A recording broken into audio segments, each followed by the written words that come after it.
On this episode of A State of Control, we continue the conversation about managing programmers. We talk about what are the skills that a manager needs, how does a manager stay relevant when it comes to their technical side, and what are the business aspects that are required to make a manager successful. All that and more on A State of Control. The network for the AV industry. What are you listening to? This is AV. This is AVNation. This is AVNation.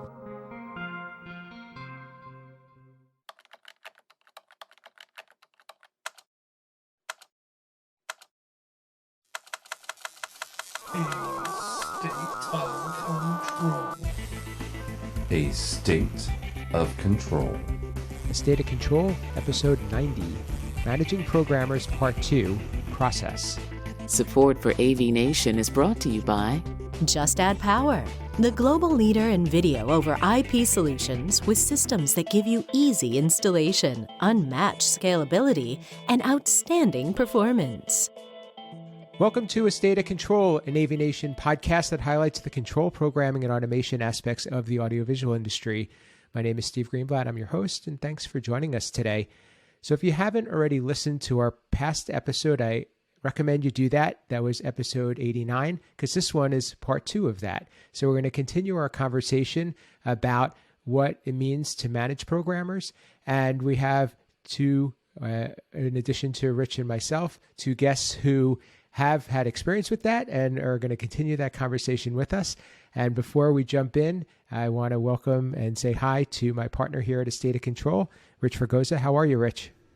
I'm doing good. Hey, 22. It is our first show of 22. So, mellow greetings from the West Coast. I know you guys are a little snowed in on your side. We've just got, it's not exactly balmy here, but I'm not nowhere near what you're dealing with. Yeah, it's not so bad where I am, but it's funny. Southeast is a little bit worse than Northeast right now. But and we're going to be approaching episode 100 this year, so it's going to be a big year for us.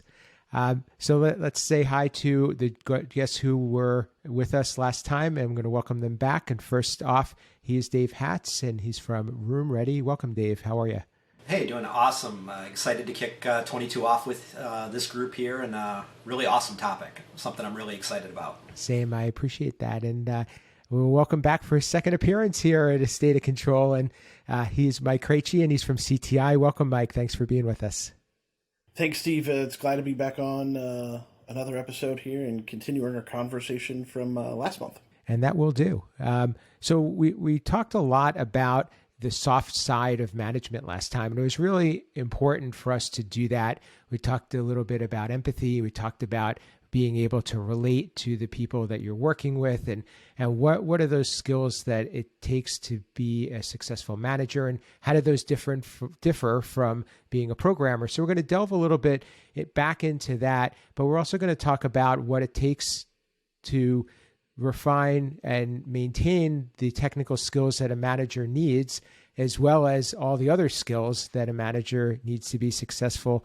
And Rich, let's first kick it off. We talked, about the fact that the evolution of a programmer is not necessarily a manager.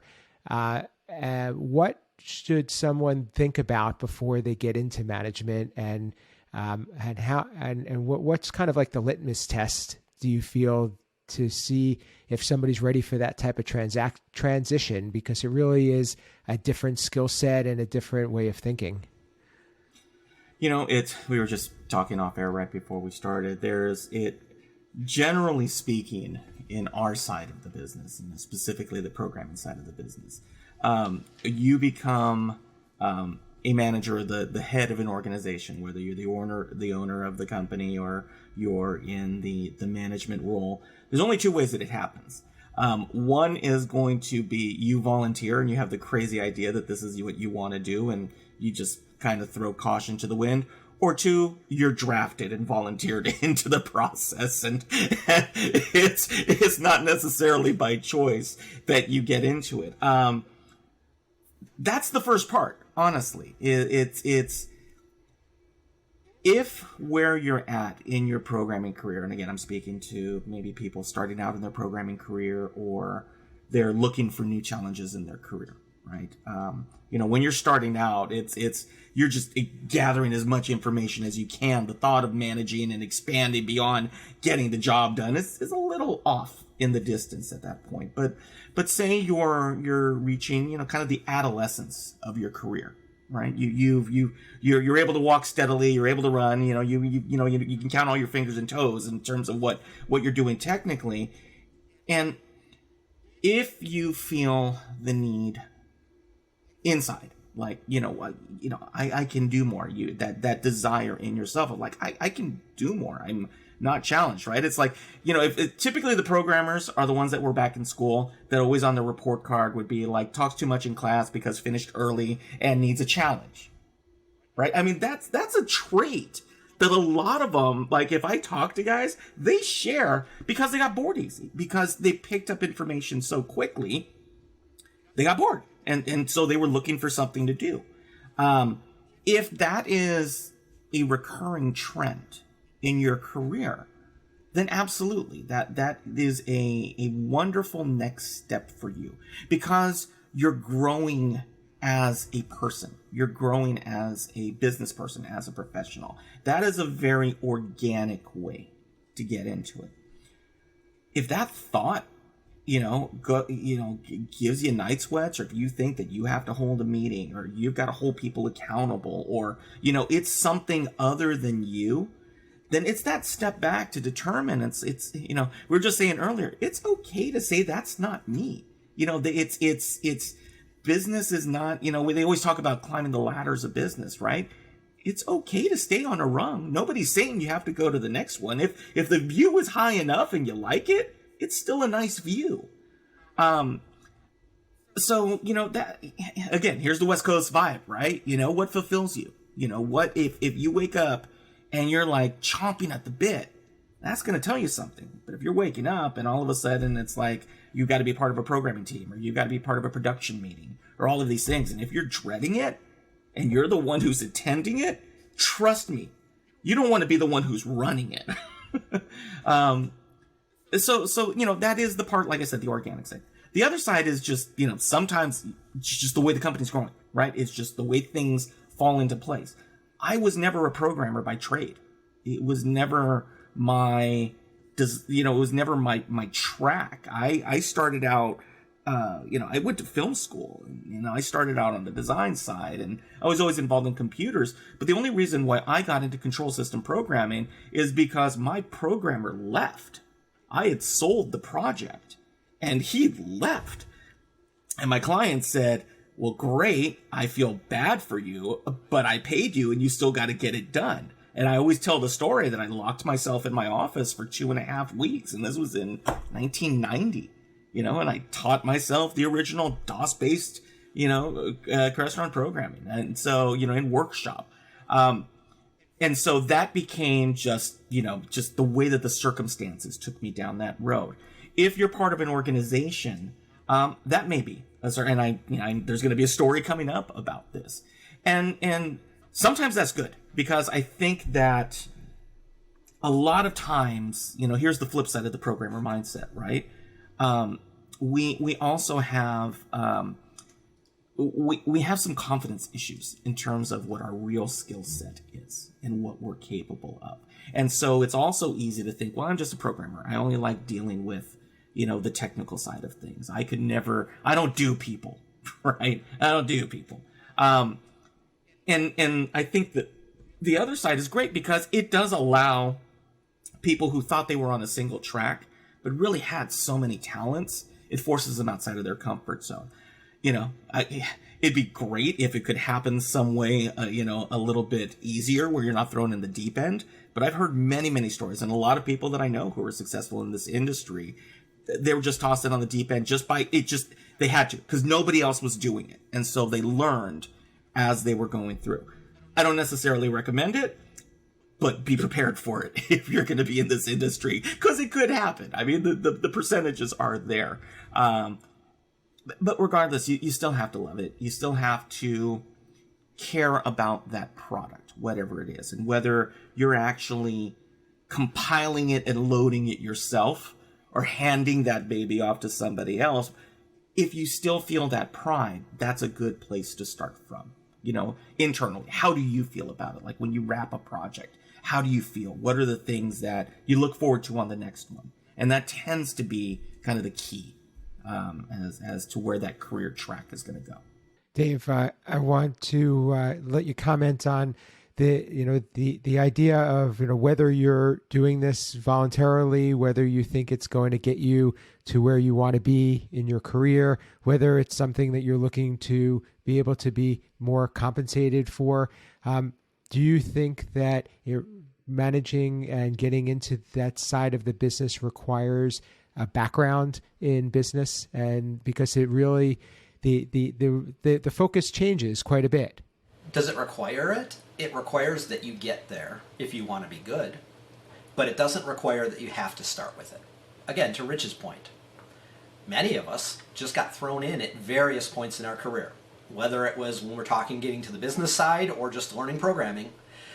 And so I think it's important to know and to be self-aware of what are you good at? Sort of where Richie was just saying. What are you good at? What do you enjoy?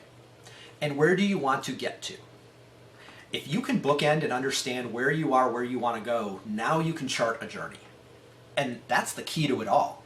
It's understanding, okay, if I want to get to this destination, I've always wanted to lead the programming team for my organization.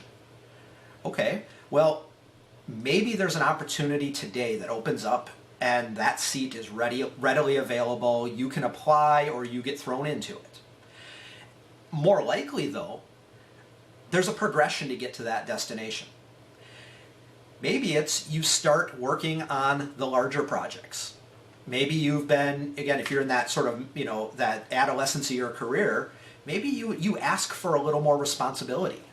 Start proving yourself and your ability to more effectively manage your portion of the project. One of the areas that I look at a lot is many organizations on a monthly or a quarterly basis will share some level of financial review. How was the company or the quarter for the company? How was the month for the company? Start to pay attention in those. Ask whether it's the person delivering the message, your supervisor, or someone in between. Ask questions. Start to understand the messaging that you're getting in those presentations. Start to understand what's important to the business leaders, both the leaders over the programming team or the technology team, but also the business leaders, the operations side of the business, the leadership of the business. Start to understand, and if you can't pick it up or it's not clear, ask some questions. Start to expose yourself to the different aspects of how your company runs, because it's very likely there's a lot that you've just never, it happens every day. You just haven't been in a seat that's ever been exposed to it. So the first thing becomes really awareness, to start looking around and seeing what's out there that you can absorb, that you can ask questions about. Because two things happen. One, you get smarter. Every bit of that builds a better perspective that will serve you later. But also, it starts to show your initiative. It starts to show others in the organization that you care about more than just programming, that you have other interests. Third thing I would say is talk with your supervisor and make sure they're clear where you want to get to.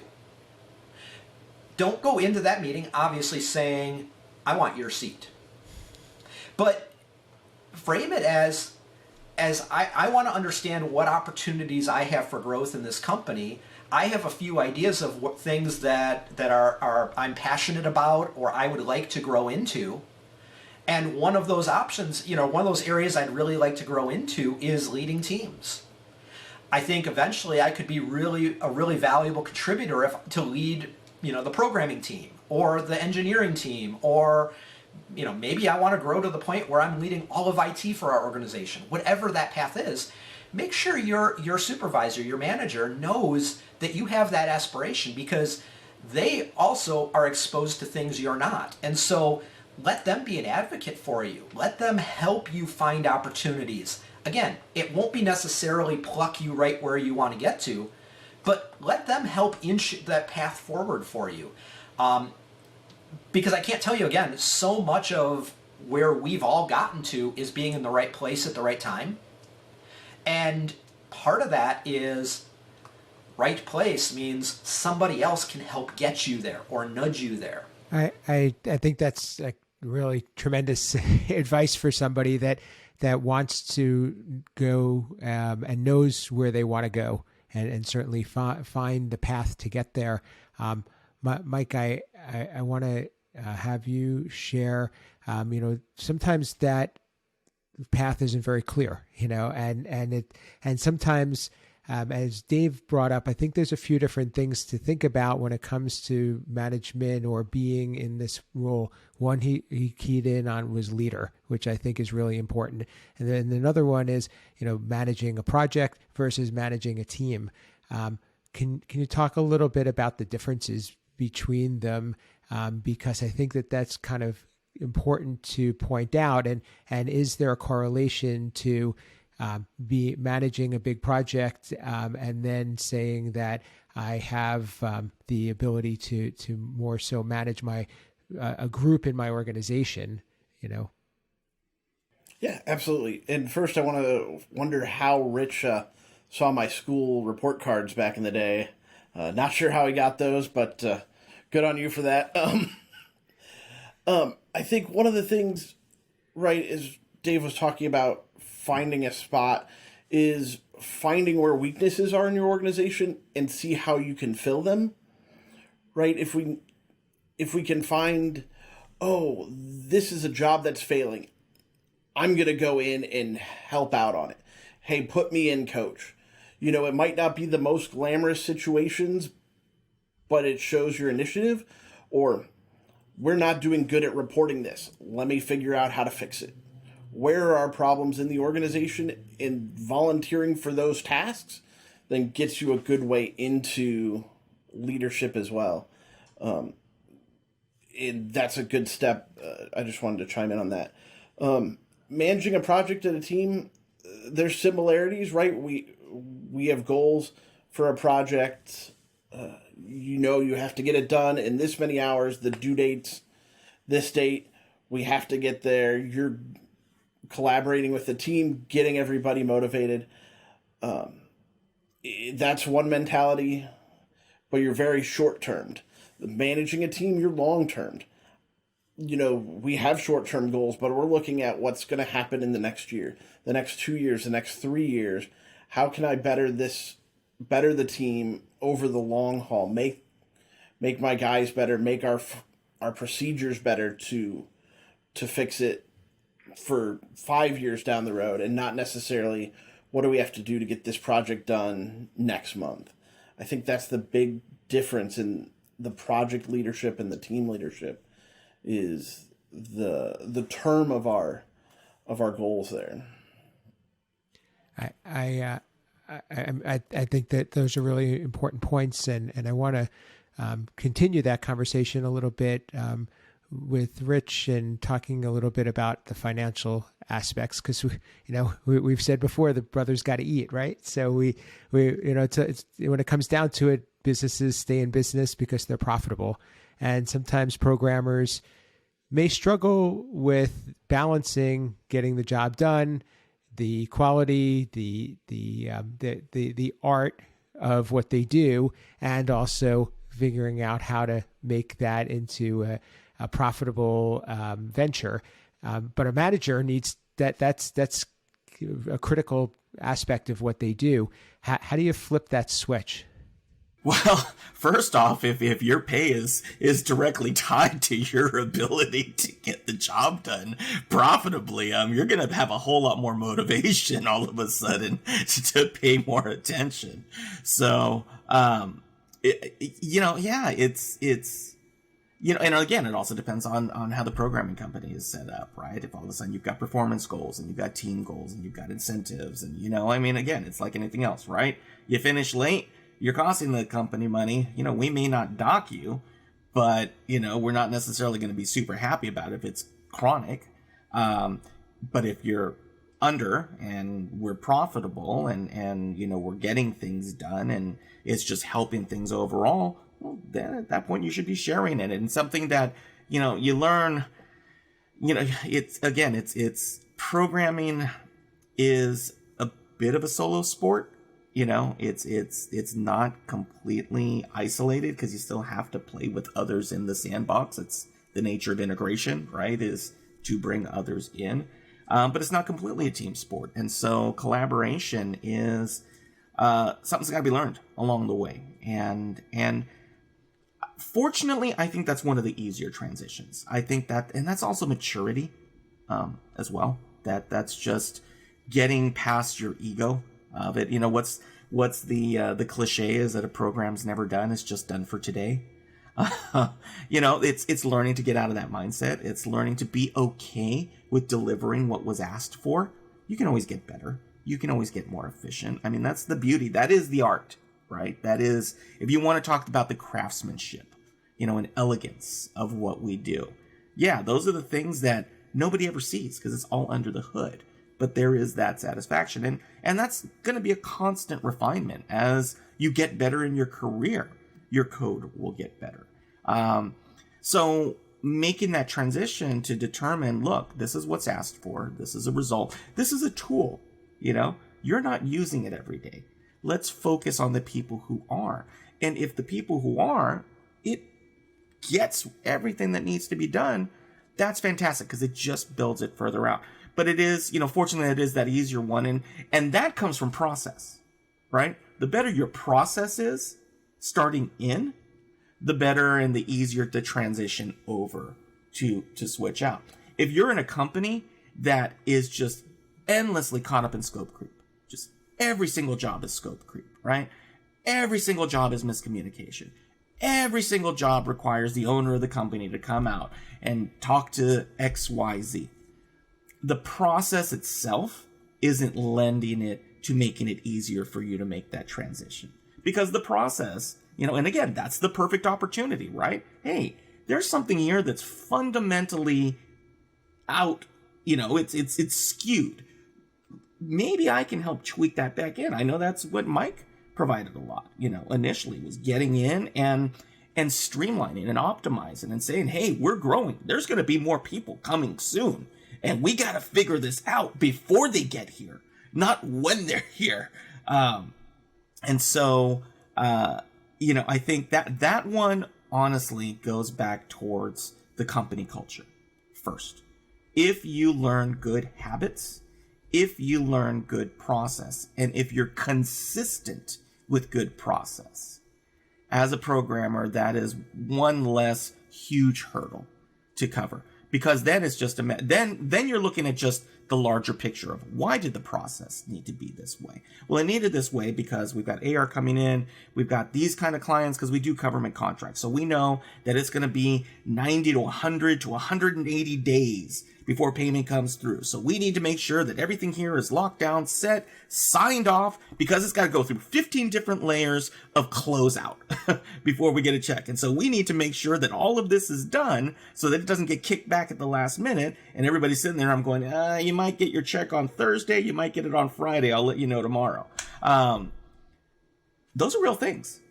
That's real stuff. I mean, we laugh, but again, it's doing the work. Doing the work's great. Getting paid for the work is the best part, and that comes down the line all the way through. And again, it just comes from, you don't have to be the owner of the company. You don't, we always say, act like you're the owner of the company and all that. No, you're not the owner of the company. You've got different skin in the game. But you can still have pride in craftsmanship. You can still enjoy your work. You can still enjoy that you're making a good living doing something that isn't being necessarily one guy of 300 in a cubicle farm. People get into control systems programming for very different reasons than they'll go into the tech industry. And part of it is because of the nature of what we do and the fun of what we do and, the fact that it's always different. And so, there is, I think sometimes that's what we mean about ownership, acting like an owner of the company, is take ownership of your product, of what you generate, and take pride in it. Because once you do, again, that whole team works better and everything moves through. Dave, taking this a little bit further, we talked last time about empathy and being able to effectively manage people by understanding what they do. So part of that is understanding the technical side of it, and that's something that the longer you move away from it, the less you're in it, and sometimes it becomes a little bit less relatable. But it's important, I think, and I think that that's something that provides a little bit of respect. What, from a manager's standpoint, or what could you do, even if you're not programming every day, to make sure that you're staying sharp and your team feels like you understand them? And that's a really important thing in my book. Is I want to make sure that I'm in the position to lead the team that I'm responsible for and clear the roadblocks for them. I need them, to your point, I need them programming at 100%. I'm not doing it anymore, but I need to make sure I'm clearing the way for them. So, I think for me it starts with communication. I need to make sure that I understand what they perceive as roadblocks. Now, because if once my view changes, I've gone and rung up the ladder, I'm looking at the horizon from a whole different vantage point. It's really easy for me as a manager to get focused on something that's a different perspective than my team has. So constant communication, understanding from their perspective, what can I do to clear the path, it is really important to me. I think staying relevant on how my team approaches the problems, not every micro detail. I don't need to know the syntax of the code they're writing, but for me, I want to understand how we're approaching conceptually the challenges that we're solving for. Because it helps me, again, make sure I'm keeping consistency within the group, to the point about processes. I'm a big believer of before we introduce a new process, we should get rid of an old one, because you can't just process. But to that end, as a manager, it's really easy to say we need to change the process because something happened. Well, it's also really important to understand, is that a problem that you need to solve?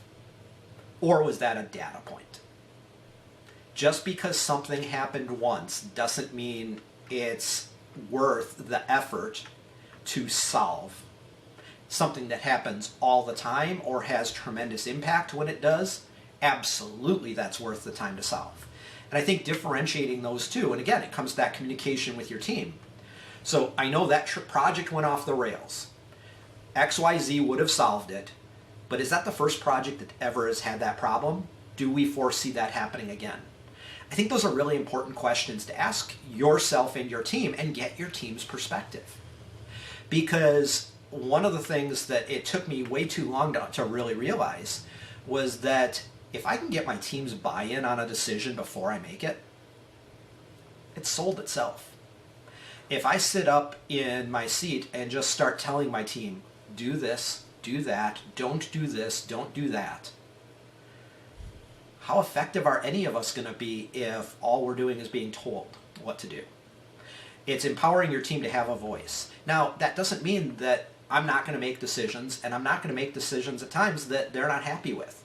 But if we have that dialogue, and I can be more transparent with my team, I have greater confidence that they'll at least understand where I came from on a decision, even if they don't like it.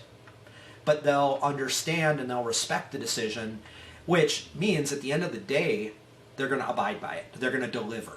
And again, my role is to make those decisions so that it gets the most out of the team, so that it delivers those results for the company, so that everyone in the long term is happy. And I can't do that without my team. So even if I don't remember every way to change, the 17 settings to change on this widget to put out there, I can't get so fixed up in my TPS reports and doing the business side of things that I lose that empathy that we talked about last time. Mike, I want to take this from a different angle now. We talked, how do you as a programmer become a good manager, and how do you maintain those skills? But can I challenge that and say, do you have to be a programmer to manage programmers? I think it helps. And I say that because I came from the programming side, right? So I know that's how I did it. And I really think it helps because you know the struggles that your team is going through. You've been in the field. You've been there at 2 a.m. still working on a system from the night before. You know you've written code to control devices before, so you can communicate with them at their level. You've been through the struggles. I think it does help from a communication side to them and also a communication side back to the other parts of the organization. I know I sit in a lot of meetings every week. I would assume Dave in a large organization as well does, right? We're talking to the salespeople, the engineering people, the accounting people, the operations staff, the warehouse people. And so having the background of a programmer to go, guys, I don't think that's going to solve problems from a programming side by doing that, because we know the programming side. Now, I still program a little bit. It's not 40 hours. It's not every day, every week, but I still sit at a keyboard and type code every once in a while and keep up that part of the craft, which is a little bit different than I think some of the other people on the call here. So it's, I still kind of maintain that cross between the two lines of that. So I try and keep that skill updated as well. Am I the most proficient, the most efficient, the quickest at it? No, but I can still write some lines of code and get it done. So just a follow up on that. How do you resist taking that on, knowing that you might be able to do it maybe more efficiently or faster than somebody on your team? It's a time thing, is choosing when does it make sense for me to do it. If we're really, really busy, all the guys are doing stuff, people are out on vacation and sick or traveling, and something needs to be done real quick, I'll go ahead and jump in. If whatever comes up is something I could easily do, but it's a great learning opportunity for somebody else who's got availability, coach that person through it. Go, hey, I think this is a great opportunity for you to work on it. Let me help you through it. Here's the way I would attack it. How about you try and work on it and see if you can get it done. And it's just picking and choosing what makes sense at the time with the tasks, the timelines of those tasks. And, if something looks fun, I might take it. If it needs a little bit of, from the customer side, if they're upset and they need that support of throwing a title at it, I'll jump on it. But it's, a run-of-the-mill thing. Oh, this is a standard conference room with a display and a projector, or a display and a laptop. Probably not going to take it. Well, and I think, too, it goes to priority. And it's, where do you, Mike, add the greatest value to your organization? Is that in, like you say, is that in going and fighting the fire, throwing a title at a system just so the customer feels a little bit more TLC? That has great value at times. At the same time, does attending those other meetings, does doing forecasting, does doing estimation, do those things have greater value in the moment? Quite often they do. And so I think it's that making sure that you stay balanced on asking yourself the question before you open your mouth to volunteer, just because you could do it. And there's times still that I fall to that temptation of, oh, that sounds like fun, to your point. The ones that get me are the ones like, oh, that's an awesome challenge. I'd love to do that. And then I forget that, oh yeah, those other things I committed to and said I'd get done, and now because I said I was going to do it, time to pony up. But it's about prioritization, I think. I'm going to wrap up with this and just kind of go around. Dave, you could take it first. What's one skill that you think is most important in what you do, or how have you invested in your professional development? Oh wow, one thing. That's no. There's so much you can do, and unfortunately, it's not all that. It's not like you're spoon fed. What is the roadmap to go from programmer to leading programmers? For me, I think the biggest. Well, I'm gonna ignore your thing on one, and I'm gonna give you two. Yeah. One is I'm a big fan of reading. And whether that's books, whether that's trade articles, not from our trade, but from other trades. There's a lot of good material out there, whether you want to go very tactical, very specific, or very wide and broad. So that's number one. The second is mentorship. Find someone in your organization, in your peer network.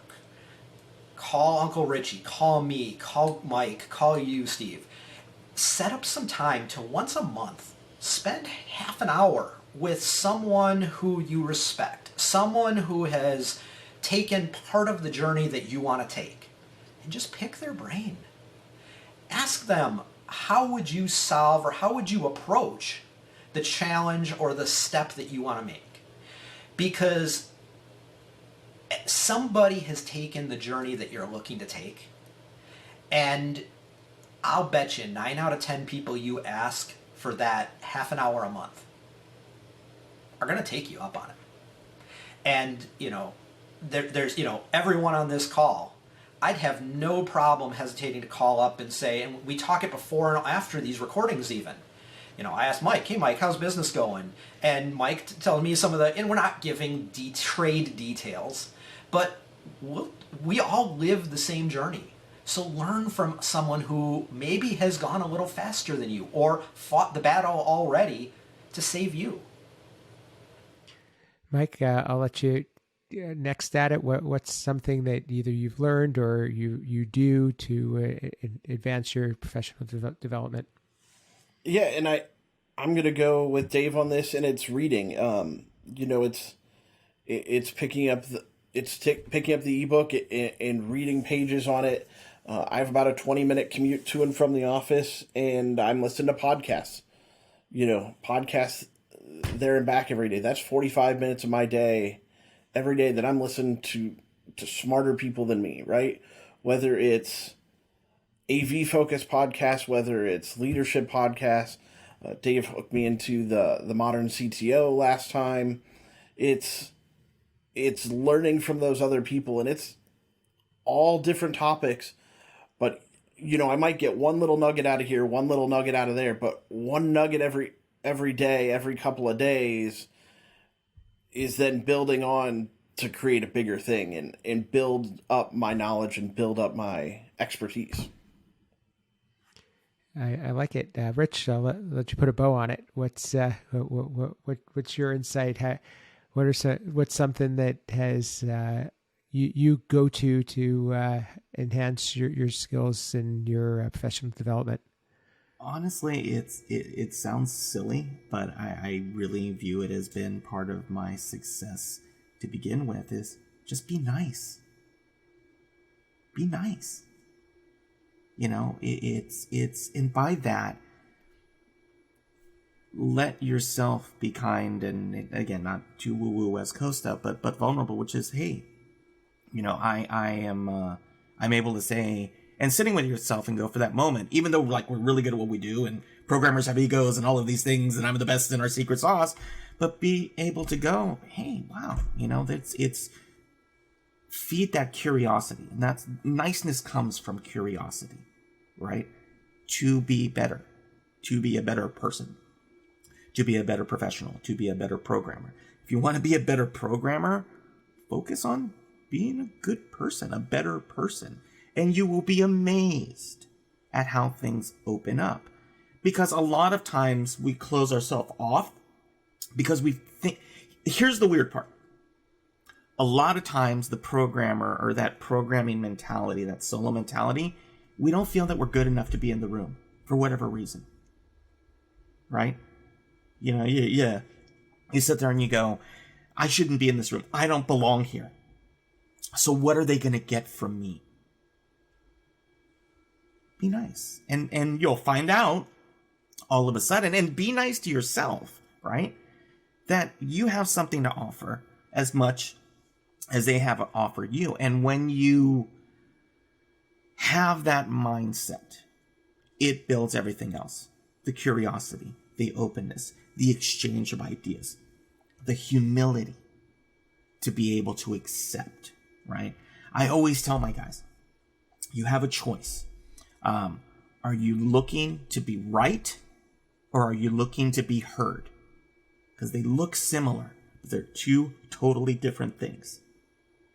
And if you're looking to be heard, everything opens up for you. So that's Uncle Rich's advice, at least, you know. That's what I try to do.